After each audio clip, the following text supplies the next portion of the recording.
So we're going to do some analysis. We're going to look at Zilliqa, we're going to look at Cardano and Vechain. Let's see what they're doing. So hi everyone, welcome to the channel. If you're new, make sure you subscribe, hit the bell button, leave a like and a comment. As usual, I hope you are good. Now, we'll talk a bit about dominance chart, we'll talk a bit about dollar index as well, total 2 chart and the 3 coins I've just mentioned. So some news has happened and I will go over those in more detail in a bit. So you're wondering why things have kind of popped off, certainly for 2 of them. Now, if you've been following my channel, you'll know that how significant this is.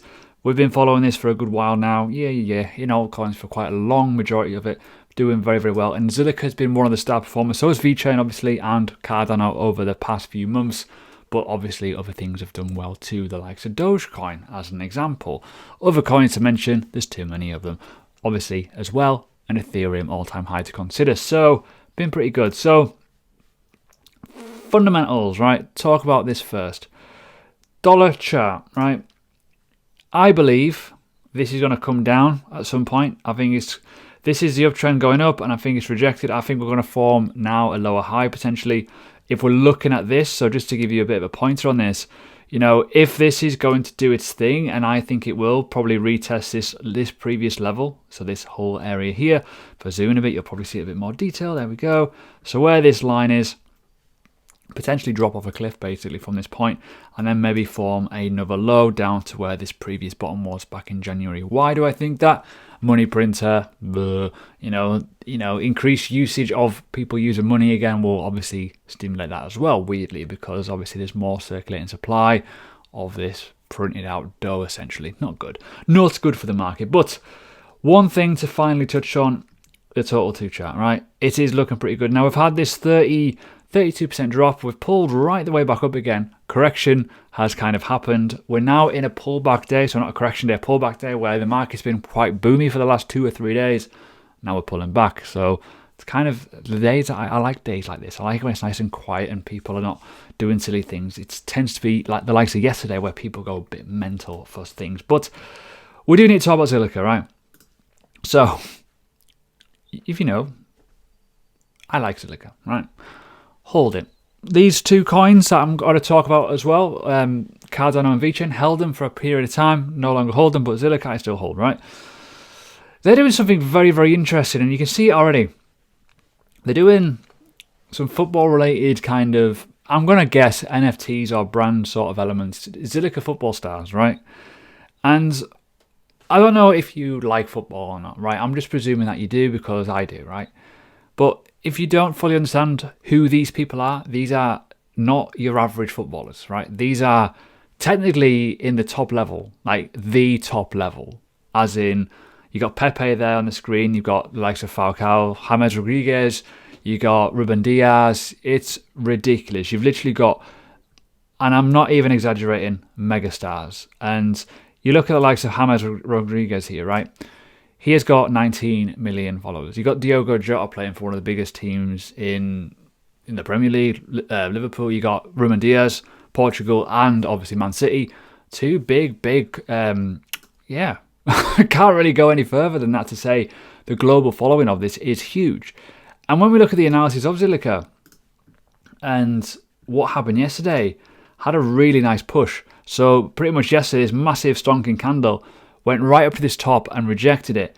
But it's still, in my opinion, still looking quite good. It's still in and around this region, and we could still, in my opinion, go a lot higher. Where you look at where this previous level is, you know, yeah, it's hit the top, but at the same time, break through this, we're probably going to get some very, very, if I zoom out, you'll probably notice it, there you go.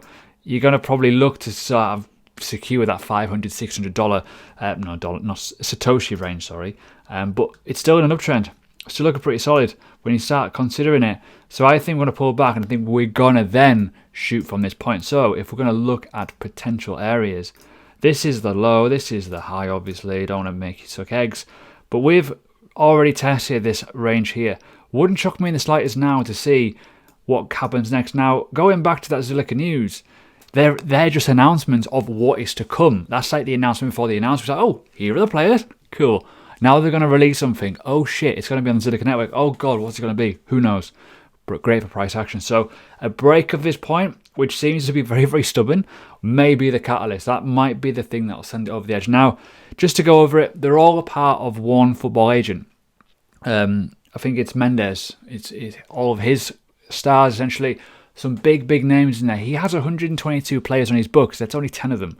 Maybe more to come. Who knows? We don't know. And Cristiano Ronaldo is on that list. So maybe in the future we may get Cristiano Ronaldo, which would be unbelievable. Obviously speculation, but at the same time, if more and more players go onto it, because this could be the first 10. We don't know. We have no idea.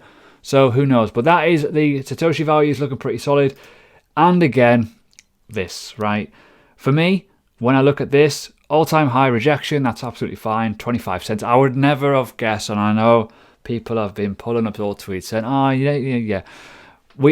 I did say that I don't think we'd test all-time high in Q1. And yeah, close enough, just out of Q1 into Q2. So to be fair play to Zilliqa, absolutely hats off to the performance of the marketing team and everything else. But let's look at this. So if this is the top, for me, we've tapped this on the nose. You can probably see it if I zoom in. 382 on the nose, right?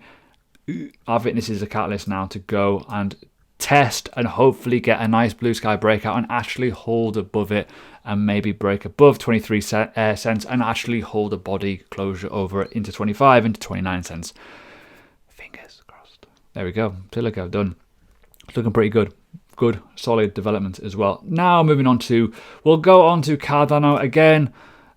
I'm quite excited about what's going to come in terms of this. Now, a reason why I'm showing you the chart first, consolidating. It's been consolidating in around this range for a good few weeks now.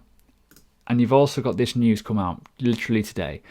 Basically, huge blockchain deployment over in Africa. It's a massive, massive scaled opportunity, but it is basically the partnership with the Ministry of Education and like government level in, Ethiopia, which is ridiculous, right? When you think about like how high this is.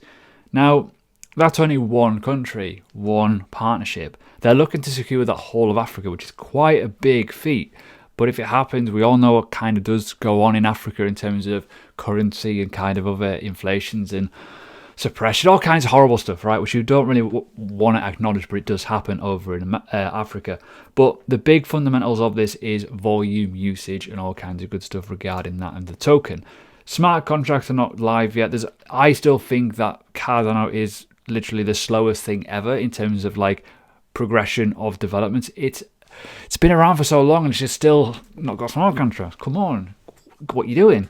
Get it sorted. And I think it will go a lot higher once that does happen. And I think it has a great following. It has a great community. Now, I don't invest in it. I held on from this from like 2 cents and I sold it not that long ago. Essentially, don't want to be that guy, but on this peak when it went towards 3,000 Satoshi, I went, I'm out of here because this was ridiculous. Now, I only had a small bag. I covered it on a previous video. But I do think there's got a lot of room to grow, but you've got to take profits at some point when you realise certain things and you see other projects that are a lot lower in market cap. That's why I do it. But consolidation is kind of ranging upwards.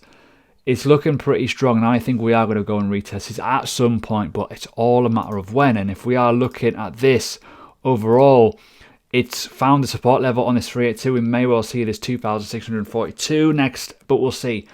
It depends on the news. More and more partnerships will probably push this. But looking at the USD as well, you've had a nice little retracement, a huge liquidity. That is a monster liquidity grab, by the way. 91 cents. That's crazy.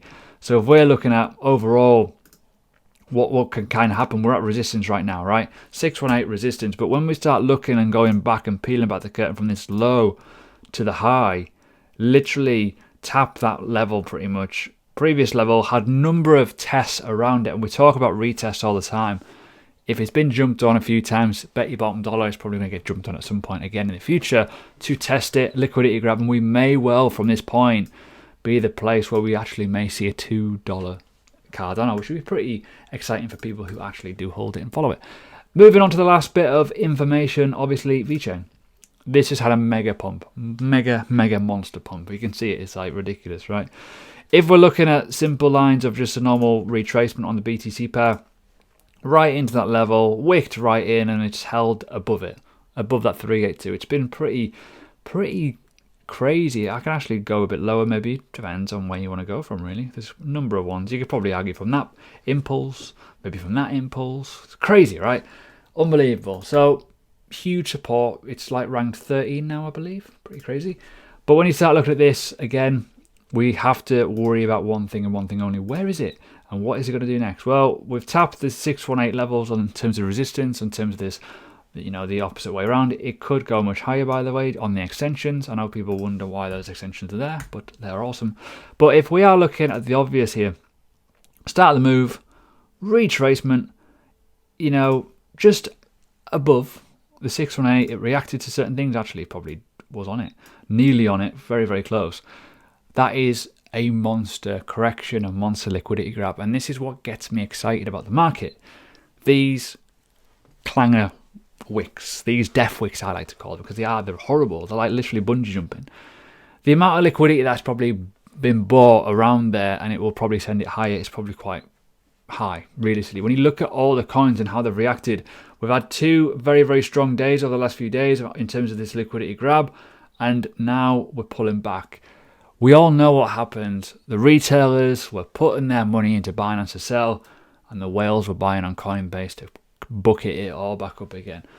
Smart money, follow it. And I think the likes of Vechain, the likes of Cardano, even the likes of Zilliqa at the moment, they're all looking very, very healthy due to correction, support buying. And even when you look at the likes of Silica, just to go back a second, this was a monster drop. Like that, going from like literally a few days ago, 25 cents, all the way down to like 11 cents is crazy in a matter of like a week. It's like, what? But now look at where it is. You've got to wonder why. Well, suppression. Those whales, they're in control of this market, and you've got to follow it. You've got to follow that money. Do not short a bull market. You will lose unless you are short on probable tops. But who can predict a top? Oh, other YouTubers, obviously, remember.